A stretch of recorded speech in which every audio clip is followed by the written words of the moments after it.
means collective work and responsibility. And Gil Scott Heron once said that no one can do everything, but everyone can do something.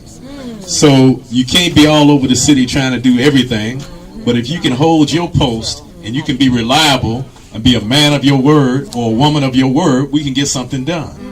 So Ujima is collective work and responsibility.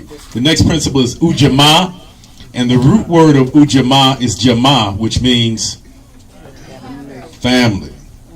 And so a lot of times they don't talk about this aspect of Ujamaa. But Ujamaa really means cooperative economics and familyhood. And so the basis of this is that if we love each other, just like in your family, you make sure everybody's needs are provided for. And so Ujamaa is an economic system that's not based on individual profit and greed. It's based on making sure that everybody is provided for. But within that context, everyone has to be responsible also. You can't have somebody who's slacking and somebody else who's carrying their weight. In fact, the first time I went to Africa, I went to Ghana. And one of the things that really stood out in my mind is that every morning, everybody got up and did something productive. Some people baked bread. Some people boiled eggs and went out on the street and sold boiled eggs. Some people sold carrots. Some people sold bags of water. Everybody did something. And so collectively, if everybody does something, we can collectively rise. So Ujamaa, or familyhood, is critically important for black people in the United States because, as I mentioned earlier, our wealth is just extracted from our communities. We have a tremendous amount of wealth.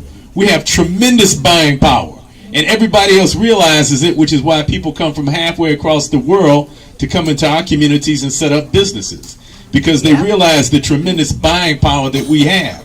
The problem is that we haven't learned how to harness that buying power for our own upliftment. And so it's just extracted from us to send everybody else's children to college and to make their neighborhoods prosperous while we find our neighborhood being drained. In fact, Malcolm X used to say that people would come into our communities, and when the sun went down, they leave with a basket full of money. And their community gets richer and richer, and our community gets poorer and poorer. So in Detroit, for example, with food, it's mostly Chaldeans who own the food stores in our community. I don't know about Waterford or Pontiac. Who owns the stores in Waterford and Pontiac? Same people. So if you go to some place, you go to LA, it's Vietnamese.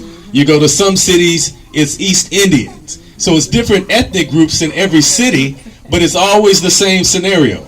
Somebody else comes into our community, sets up businesses, we give them money, they take the money to their neighborhoods become prosperous, they hire very few people from our community, so we see no real benefit from the dollar that we spend.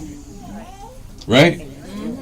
And so many people, especially after Ferguson and Eric Garner being murdered by police in New York, many people were talking about Black Friday and spending money with black businesses on Black Friday. So there's an increased interest in this now that we're obviously under attack. Cell phones have made it clear that the justice system in the United States doesn't respect black life, right?